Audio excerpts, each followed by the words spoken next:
பாருப்பா, ஒரு 3 கரண்டி எண்ணெய் ஊற்றுறேன். 3 4 கரண்டி எண்ணெய் ஊற்றிக்கிறேன். இதோ இந்த கரண்டியில் 4 கரண்டி எண்ணெய் ஊற்றிக்கிறேன்.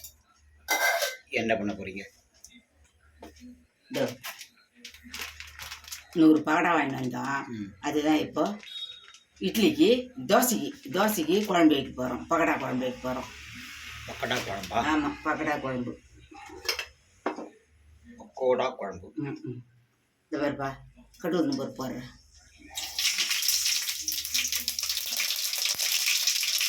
பூண்டு கல்லில் நசுக்கினேன். பூண்டு போடுறேன்.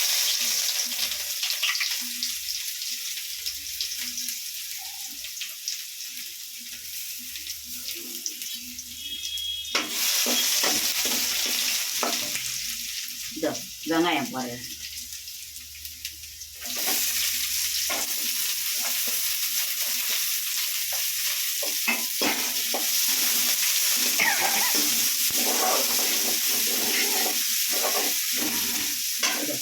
கொஞ்சம் கருவேப்பிலையை கட் பண்ணி போட்டுடலாம்.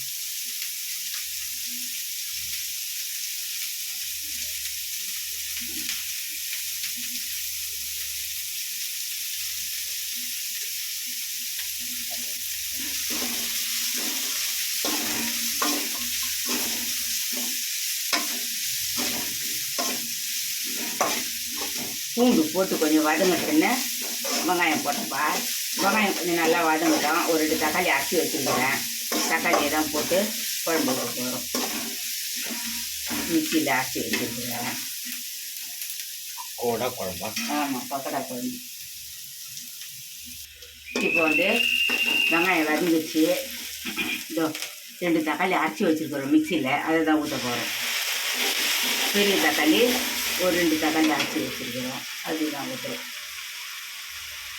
அப்போ தான் குழம்பு கொஞ்சம் திக்காக இருக்கும். இல்லைன்னா இப்போ வர தக்காளிங்க மசிய மாட்டேங்க, அப்படியே கொட்டை கொட்டையாக நிற்கிது. நம்ம அரைச்சி இது ஊற்றினா கொஞ்சம் நல்லா சாஞ்சு நல்லா கொஞ்சம் திக்காகவும் வரும். இந்த உப்பு போட்டுக்கலாம். தட்டில் கொட்டி வச்சுருக்கா பகடா? ஆமாப்பா, பகடாவை தட்டில் கொட்டி வச்சுட்டு அது பேர் கல் உப்பு போடுறேன்.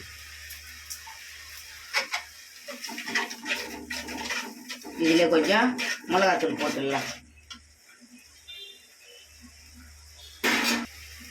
இது பாருப்பா, வீட்டு மிளகாத்தூள் 1 ஸ்பூன் போடுறேன்.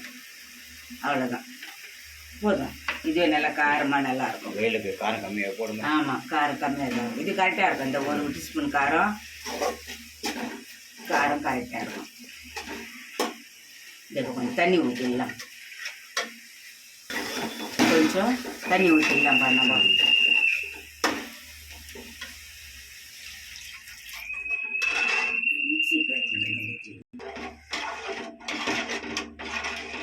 கொஞ்சம் தண்ணி ஊற்றிடலாம்ப்பா. இந்த வரை இந்த 1 சொம்பு தண்ணி ஊற்றினேன். இது அப்படியே கொதிக்கிட்டோம். மூடிடலாம் நம்ம. அப்படியே மூடிடலாம் நம்ம. இந்த வரப்பா நல்லா கொதிக்குது இல்லை? இப்போ நம்ம உப்பு காரம் பார்த்துக்கலாம். கொதிக்கும் போது உப்பு சரியாகுதுன்னு பார்த்துக்கலாம்.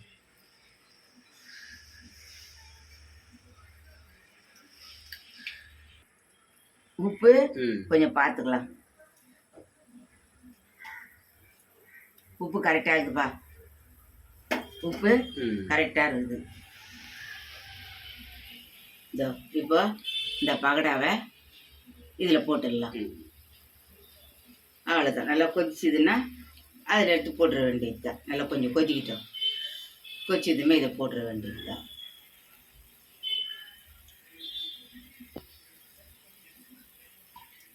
இந்த பாருப்பா,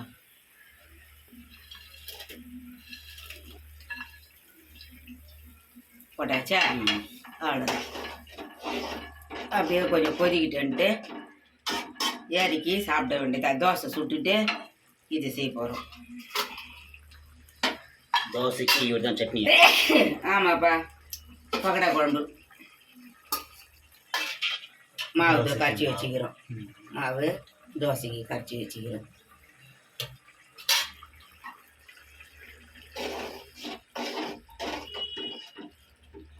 அப்படியே கொஞ்சம் கொதிக்கிட்டு பகடா போட்டு கொதிக்குது. இந்த கொஞ்ச நேரத்தில் இறக்கிட்டு தோசை சுட ஆரம்பிச்சிடலாம். ரெடி ஆயிடுச்சுப்பா. இது இறக்கிட்டு நம்ம தோசை சுட்டுடலாம். அவ்வளோதான். இறக்கி இதேமாரி எல்லோரும் இந்த பகடா குழம்பு வச்சு இட்லிக்கோ தோசைக்கோ செஞ்சு சாப்பிட்டு பாருங்கள், நல்லாயிருக்கும். நீங்களும் சாப்பிடுங்க. எங்களுக்கு கமெண்டில் சொல்லுங்கள், நல்லா இருக்குது இல்லைன்ட்டு எங்களுக்கு சொல்லுங்கள். சூப்பராக இருக்கும் தொட்டுன்னு சாப்பிட்றதுக்கு. இந்த இறக்கிடுறேன், இறக்கி மூடிடுறேன்ப்பா. எண்ணெய் தடவணும்பா. அவ்வளோதான். தோசை ஊற்றிடலாம்.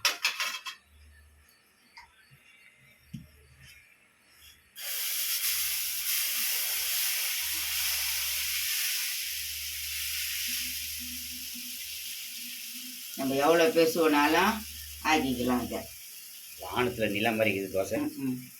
அதான் நம்ம எவ்வளோ பேசுவோனாலும் ஆக்கிக்கலாம். ட்ராயிங் வரைக்கும் மாதிரி பண்ணுறீங்க. இந்த எண்ணெய் கொஞ்சம் ஊற்றிடலாம். இந்த எண்ணெய் சுற்றி கொஞ்சம் ஊற்றிடலாம். அப்படியே மூடிடலாம். அப்படித்தான் வரும். மொறு தோசை ரெடி. மொறு தோசை ரெடி. அவ்வளோதான். தோசைக்கு வடகரியா ரெடி. தோசை வடகரியா பகடா குழம்பு ரெடி.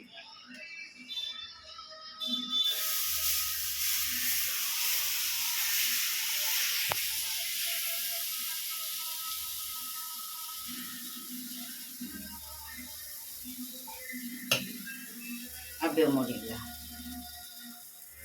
அவ்வளோ. வாங்க எல்லாரும் சாப்பிடலாம். வாங்க எல்லாரும் சாப்பிட்லாம். தோசை பகடா குழம்பு சாப்பிட்லாம். வாங்க எல்லாரும். முடி